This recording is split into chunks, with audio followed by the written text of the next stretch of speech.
Item ಯಾವುದೇ ಇರಲಿ try ಮಾಡಿ ಆಚಿ ಚಿಕನ್ ಮಸಾಲಾ.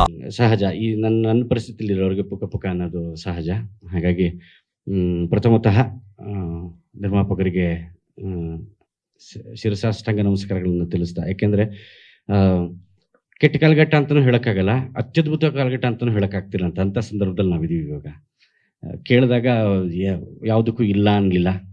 ನನಗಿದು ಬೇಕು ಸರ್, ನನಗೆ ನಮ್ಮ ಪ್ರದೀಪ್ ಅವ್ರು ಹೇಳಿದ ಹಾಗೆ ಬಾಂಬೆ ಜಯಶ್ರೀಗೆ ಹಾಡಿಸ್ಬೇಕು ಸರ್, ಹಾಡಿಸಿ.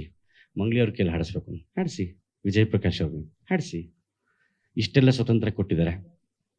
ಆ ಸ್ವತಂತ್ರವನ್ನು ಯಾವುದೇ ಕಾರಣಕ್ಕೂ ದುರ್ಬಳಕೆ ಮಾಡಿಕೊಂಡಿಲ್ಲ. ಹಾಗಾಗಿ ಒಬ್ಬ ನಿರ್ಮಾಪಕನಾಗಿ ನಾನು ಬಹಳ ಪ್ರೀತಿಸುವಂತಹ ವ್ಯಕ್ತಿ, ಜೊತೆಗೆ ಅವರಲ್ಲಿ ಒಬ್ಬ ಒಳ್ಳೆ ಸ್ನೇಹಿತನೂ ನಾನು ನೋಡ್ತೀನಿ. ನಾನು ಬಹಳ ಇಷ್ಟಪಡುವಂಥ ವ್ಯಕ್ತಿ ಕೂಡ ಅವರು. ಇಬ್ರಿಗೂ ತುಂಬ ಸರಿಸಮಾನವಾಗಿ ಕಾಲು ಎಳೆದಿದೆ ಅವರಿಗೆ, ನಮಗೆ. ಹಾಗಾಗಿ ಒಟ್ಟಿಗೆ ಒಂದು ತೊಗೊಂಡ್ರೆ ಒಂದು ಫ್ರೀ, ಈ ಕಾಲು ಎಳೆದ್ರೆ ಆ ಕಾಲು ಫ್ರೀ ಅಂತ ಆ ಮಟ್ಟದಲ್ಲಿ ಇಬ್ಬರದು ಕಾಲು ಎಳೆದಿದೆ. ಹಾಗಾಗಿ thank you so much sir ಈ ಅವಕಾಶಕ್ಕೆ. ಆ್ಯಂಡ್ ಮೂಲತಃ ರಾಜು ಹೇಳಿದಾಗೆ ನಾವು ರಂಗಭೂಮಿಯವರಾಗಿರೋದ್ರಿಂದ ಒಂದೊಳ್ಳೆ ಕತೆ ಬೇಕು ಅಂತ ನನ್ನ ಸ್ನೇಹಿತನ ಕೇಳಿದೆ.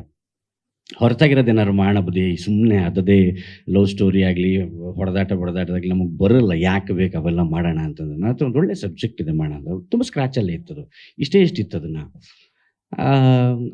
ಆ ಸಮಯದಲ್ಲಿ ನಾನು ಒಂದು ರಿಯಾಲಿಟಿ ಶೋ ಮಾಡ್ತಾ ಇದ್ದಾಗ ಚಂದನ್ ಅವ್ರನ್ನ ಭೇಟಿ ಆದಾಗ ನನಗೆ ಚಂದನ್ ಚೆನ್ನಾಗಿ ಕಾಣಬಹುದಲ್ಲ ಇದಕ್ಕೆ ಅಂತಂದಾಗ, ಅದು ಅಂದರೆ ನನ್ನ ಸ್ನೇಹಿತನಾಗಿ ಒಬ್ಬ ಬರಹಗಾರನಾಗಿ ಬರಲಿಲ್ಲ ಮಾತು, ಒಂಚೂರು ಬೇರೆ ಥರ ಕಾಣಬೇಕಲ್ಲ ಅವರು ಅಂತ. ಆಗ ಈ ಥರ ಸ್ಟೈಲಲ್ಲಿ ಇರಲಿಲ್ಲ ಚಂದನ್ನು, ಬಹಳ ಸರಳವಾಗಿದ್ದರು. ಆ ಸರಳತೆ ನಮ್ಗೆ ತುಂಬ ಚೆನ್ನಾಗಿತ್ತು.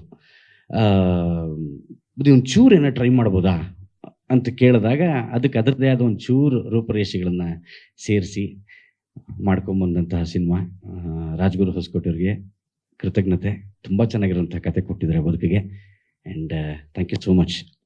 ಅದರ ನಂತರ ನನ್ನ ಸ್ನೇಹಿತರು ಒಬ್ಬರು ಪ್ರವೀಣ್ ಅವ್ರನ್ನ ನಾನು ಅಣ್ಣ ಅಂತ ಕರಿತೀನಿ. ಹಾಗಾಗಿ ಸಂಗೀತ ದ್ವಯರು ಬಹಳ ಚೆನ್ನಾಗಿರುವಂತಹ ಸಂಗೀತವನ್ನು ಮಾಡಿದ್ದಾರೆ.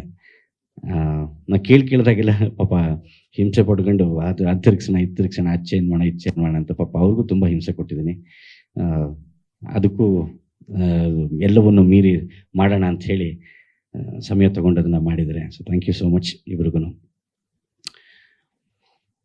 ಸಹಕಲಾವಿದರು ಅಂದರೆ ನಮ್ಮನ್ನು ಸಹಕಲಾವಿದರ ಪೈಕಿಗೆ ಸೇರ್ತಾರೆ. ನಾನು ತುಂಬ ಮುಖ್ಯವಾಗಿ ಸಹಕಲಾವಿದರ ಪೈಕಿಗೆ ಸೇರೋನು, ಅಥವಾ ಸಪೋರ್ಟಿಂಗ್ ಆರ್ಟಿಸ್ಟ್ ಅಂತೀವ, ಅಥವಾ ಆ ವರ್ಗಕ್ಕೆ ಸೇರುವಂಥವನು ಇದರಿಂದ ನನಗೆ ಅವರ ಒಂದು ಕೆಲಸಗಳು ಭಾಳ ಮುಖ್ಯ ಆಗುತ್ತೆ. ಮಂಜು ಪಾವಗಡ ಬರ್ತೀನಿ ಅಂತಂದ್ರೆ ಏನು ಹೇಳೋಣ ಅಂತಂದ ಬಂದ ತಕ್ಷಣ ಗಗ್ಗರ ಧ್ವನಿನಲ್ಲಿ, ಹ್ಞೂ ಅಣ್ಣ ಇದು ಹಿಂಗೆ ಮಾಡ್ಬೇಕು ಮಾಡ್ಬೇಕಣ್ಣ, ಹಿಂಗೆ ಆಗುತ್ತಾ, ಓಕೆ ನಾನು ಹಿಂಗೆ ಅಂತಂದೆ. ಸಾಕತ್ತಾಗೈತ ಕಣ ಮಾಡೋಣ ಅಂತಂದ ಒಂದು ರೌಂಡು. ಸರಿ ಆಯ್ತಪ್ಪ ಹಿಂಗಾಯ್ತು ಅಂತಂದೆ. ಮಾಂತೇಶ ಹೇಳೋಣ ಅಂತ ಅವನು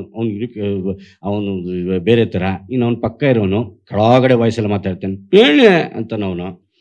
ಸೊ ಬರೀ ನಂಗೆ ಸಿಕ್ಕಿದವ್ರಲ್ಲ ಇಂಥವ್ರೇನೆ, ಅದಕ್ಕೆ ಸಿನಿಮಾದಲ್ಲೂ ಹಾಕೊಂಡ್ಬಿಟ್ಟಿವಿ, ಇಲ್ಲೂ ಇರೋವೆಲ್ಲ ಇಂಥವೇನೆ, ನಾನು ಏನು ಮಾಡಲಿ ಅಂತ. ಸೊ ಪ್ರತಿಯೊಂದು ಇದರಲ್ಲೂ ಒಬ್ಬೊಬ್ಬರು ಒಂದೊಂದೊಂದು ಥರ ಬರ್ತಾ ಹೋಗ್ತಾರೆ. ರಜನಿಕಾಂತ್ ನಟನ, ಅವನು ಕೂಡ ಅತ್ಯದ್ಭುತವಾಗಿ ಅಭಿನಯಿಸಿದ್ದಾರೆ. ಆ್ಯಂಡ್ ಮಂಡ್ಯ ರಮೇಶ್ ಅವರು ಏನು ಬೇಕು ಗೆಳೆಯ ಹೇಳ ಅಂತಂದರು. ಅದೊಂದು ಪ್ರತ್ಯೇಕವಾದಂತಹ ಅತ್ಯದ್ಭುತ ನಟ ಸಾಲಿಗೆ ಸೇರುವಂಥ ವ್ಯಕ್ತಿ. ಜೊತೆಗೆ ಡಾಕ್ಟರ್ ತಾರಾ ಅನುರಾಧ ಅವರು ಬರ್ತಾರೆ. ಅವರೊಂದು ಅತ್ಯದ್ಭುತವಾದ ಕ್ಯಾರೆಕ್ಟರ್ ಮಾಡಿದ್ರು. ಮಗ ನಾನು ಈ ಥರದೊಂದು ಮಾಡಿಲ್ಲಕ್ಕಂತ ನಾನು ಇದ್ರಿಗೂ ಈ ಥರ ಒಂದು ಸಿನಿಮಾ ನಾನು ಅಂತಂದಿದ್ರು. ಇವಾಗ ನಾವೇನೇ ಹೇಳಿದ್ರು ಸಿನಿಮಾ ಪರವಾಗಿ ಮಾತಾಡ್ತೀವಿ, ಅತಿಶಯೋಕ್ತಿ ಅಂತ ಅನ್ಸುತ್ತೆ, ಬಟ್ ಅವ್ರು ಹೇಳಿರೋದನ್ನು ಪ್ರಸ್ತಾಪ ಮಾಡ್ತಾ ಇದ್ದೀನಿ. ಬಟ್ ಅವ್ರು ಈ ಥರ ಕ್ಯಾರೆಕ್ಟರ್ ಒಂದು ವಿಶೇಷ ರೀತಿಯಲ್ಲಿ ಕಂಡು ಯಾವ ಸಿನಿಮಾನು ಮಾಡ್ದಂಗೆ ನಾನಂತೂ ಕಂಡಿಲ್ಲ. ದತ್ತಣ್ಣ ಬಂದರು, ಒಂದು ದಿವಸ ಬರಬೇಕು ಸರ್ ನೀವು ಅಂತ ಹೇಳಿದಾಗ ಏನು ಮಾಡಬೇಕು ಅಂತಂದರು. ಹಿಂಗೆ ಮಾಡಬೇಕು ಅಂತಂದೆ. ಚೆನ್ನಾಗಿದೆ ಕಣಯ್ಯ, ಯಾವಾಗ ರಿಲೀಸ್ ಮಾಡ್ತೀಯಾ ಅಂತಂದರು. ಸದ್ಯದಲ್ಲಿ ಮಾಡ್ತೀನಿ ಸರ್ ಅಂತಂದೆ. ಸೊ ಎಲ್ಲರೂ ಬರಬೇಕಾಗಿತ್ತು. ಇವತ್ತು ಕಾರಣಾಂತರಗಳಿಂದ ಅಷ್ಟೂ ಜನ ಶೂಟಿಂಗಲ್ಲಿ ಇರೋದ್ರಿಂದ ಸಾಕಷ್ಟು ಕಲಾವಿದರು ಬರೋಕ್ಕಾಗಲಿಲ್ಲ. ಒಂದೇ ಒಂದು ಸೀನಿಗೆ ನನ್ನ ಸ್ನೇಹಿತ ವಿನಯ್ ಶೇಷಾದ್ರಿ ಕೂಡ ಆ್ಯಕ್ಟ್ ಮಾಡಿದ್ದಾನೆ. So thank you so much.